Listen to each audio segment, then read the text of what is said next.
Cowboys ain't easy to love, and they're harder to hold. They'd rather give you a song than diamonds. Hi guys, welcome to Truth Talkin Thursday. This is Jim. I'm Jane. And so last week Jim and I had a very interesting discussion about the difference between praise and encouragement in parenting. When we parent our kids, do we praise, do we encourage, what's the difference? And I guess both Jim and I, after we watched the video, there were several things that we really wish that we would have expressed during the video. And so this is part 2. This is praise or encourage your children, part 2. So here's the thing for me. Jim, as a parent, I think you had so many great points last week. And I think for me as a parent, I would like to be super clear in my mind on what the difference is between praise and encouragement. And I know you have an opinion on which you should use, but first, would you please be able to give me that definition? What, in your mind, what is the difference between praising your kid or encouraging your kid? Then we'll go to the opinions. Jane, please. I always have an opinion. I know on you have an everything. opinion, and it's wonderful. I love it. There's so many things to say about that. Praise, basically, praise is about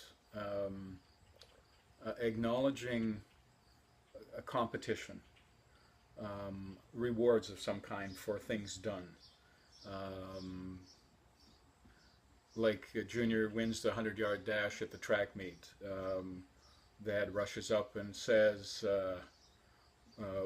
wow, I think you did a great job out there, and in winning that, you beat that kid pretty good.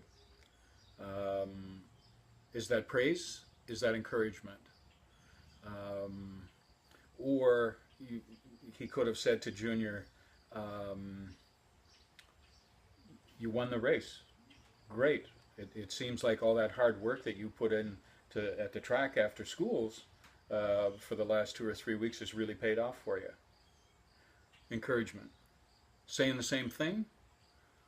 Yeah, it sounds the same, but it's not the same. One is Dad saying that Junior's performance made him feel good, and the other one, the encouragement piece, is saying, I acknowledge how hard you worked, I acknowledge the effort that you made in running that race, and you won, good for you. So it doesn't sound like a big deal. It's probably not a huge deal in the scheme of things to begin with, but as kids grow older, the thing that I want for my kids, and you can pass along what you want for your kids. I'm sure they're very similar. But what I want for my kids is I want my kids to be able to grow up with strong sense of self-worth and self-esteem, realizing that they're capable of working hard and that there's rewards for working hard. I don't want my kid to grow up feeling like everything that he or she does has to make me feel in a particular way, has to make me feel good. I don't want you to do that for me. What I want you to do is I want to do it for you. So that's a quick definition. And I think that's a great way to explain it, Jim. I think that one thing that I think is extremely as important for parents. Jim and I don't define praise and encouragement in the same way, but I totally see what he's saying. I think for me, I probably always have been more of an encourager of my children, but in my mind, I thought it was praise, probably because of the way I was raised, probably, what does the Bible say? Pride goes before a fall. So we want to be careful that we aren't too proud, that we don't give too much praise, that it makes somebody proud, too proud, right? Because then that breeds cockiness, and I think that kind of leads right into what Jim was saying about competition, right? Competition is good, And to me, I think competition is only good if it's ourselves that we're challenging to be our best. And I think that's kind of what Jim was coming. That's what kind of, that's, as parents, that's what we want for our children. We want our children to do the best that they can always. Mm-hmm. And having said that, I'm quite aware that there are times the best we can do is not technically the best that we're capable of. It's just at that time, as Jim said last week when I mentioned this, that is all we're capable of giving because of whatever circumstances that are in our lives at that time. But what I was going to say, Jim, I remember my dad growing up. I remember him commenting time and time again that there is no greater pleasure than doing something for somebody because it makes them happy. And my dad was a very good example in putting that into practice. And it's funny because it was only, I don't know, I would say maybe 5 or 6 years ago, Christmas time, we were having a discussion about doing things for other people. And we all found out that my dad hates vacuuming. But you know what? Sunday morning, while my mom was preparing Sunday dinner for the guests that we would have, my dad would vacuum. Mm-hmm. And I think that for me, those things are extremely valuable to me. And as I said to Jim before we started this recording, chores are something that I was always familiar with. We didn't live on a farm, but we had a job list, us, my sisters and I, and we were responsible for that job list. And as I said to Jim earlier, for my children now, my daughter cleans the house and my son mows the lawn. And my son worked in landscaping, and so there's many times every time he mows the lawn, he mows it a different way.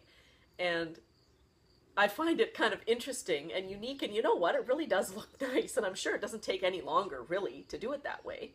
But I often comment, hey, the lawn looks nice. Or, you know, after my daughter's cleaned the house, wow, the house really smells good and it looks really nice. Thank you. And to me, that's praise. But can you just share what you said about that? Well, I think one of the things that I don't want to have happen is I don't want to raise my kids so that they feel like they have to put out their effort to please me. I want them to learn to put out their best effort. If my kid's running in that race, let's go back to the race analogy again. If my son or my daughter is running in the race and they end up third, am I upset as a parent? No, I'm not upset as a parent because I understand that they ran the best race they could and there was 2 kids that were better. No big deal. That's part of life. Doesn't take away from my kid. Doesn't take away from their ability. And I always used to say, did you leave all you had in did you leave anything in the clubhouse? No, I ran the best I could and all that. Then good for you. Then, you know, that's all you can do, isn't it? You can just do your best. And that's it. Yep. And they both have grown up to be very strong competitors. And they both accept the responsibility for both winning and not winning. When they win at things and they have their fair share of those opportunities and those efforts are made, they win graciously. When they lose graciously. They don't have to worry about if they lose, I'm going to be upset. If they lose, they recognize that either I didn't work as hard as I could have, or there's kids that are better, or both. That's what I want them to understand and worry, and that's life. That's life. I just read this morning, and I could have these numbers wrong, so I lay no claim that what I'm saying is correct, but the gist of what I'm saying, if you could take that in. I just read this morning, Michael Jordan commented that failure is not the opposite of success, it's part of the journey. Quitting is the opposite of success. That's right. And I love that. And he explained it by saying he has missed 9,000 shots.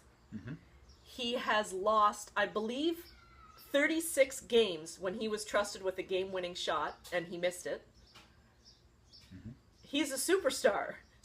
And I think that that ties right exactly in with what you were saying. You have to learn to win gracefully and lose gracefully.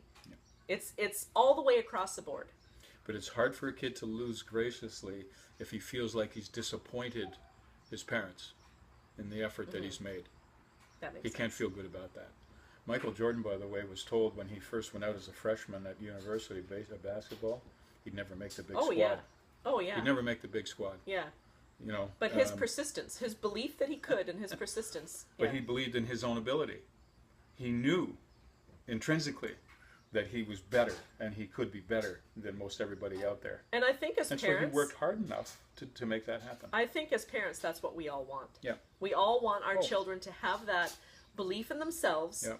and the courage and the strength and the wisdom and the determination to go after what they want. Yeah. And we do that by encouraging them and by setting an example and doing it ourselves. And that's I think that's huge. That's the key point for me, and you took that right out of my mouth, because it's if we set the time, we set the pace for our kids in terms of if my kid sees me doing the absolute best that I can possibly do, that's great. If he sees me dogging it and making excuses, that's not so great. We want them to put out their best effort every time. Good enough to win? Great. If it's not, you come second. Great. You competed. You did the best you could. You move on.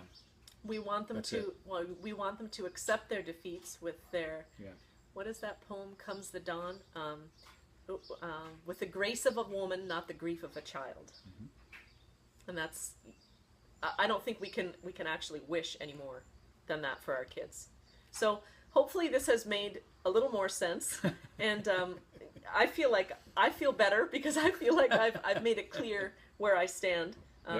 Yeah, and you were perfectly clear. And I hope these talks are not meant to offend anybody. Yeah, speak for yourself. No, I'm only kidding. I'm only kidding. No. No. No, but I think Jim and I both share a unique care for people in general, I think. And that's the whole reason for our talks, is just to share about important topics that I'm pretty sure we all are interested in, and we all are curious about, and we all have opinions on. And I think communication is huge. Huge, huge, huge. It's so important for us to communicate and to be open to giving and receiving. So there you go. Have an awesome week, and we will see you next week. Thank you for stopping by, I should say. Yes.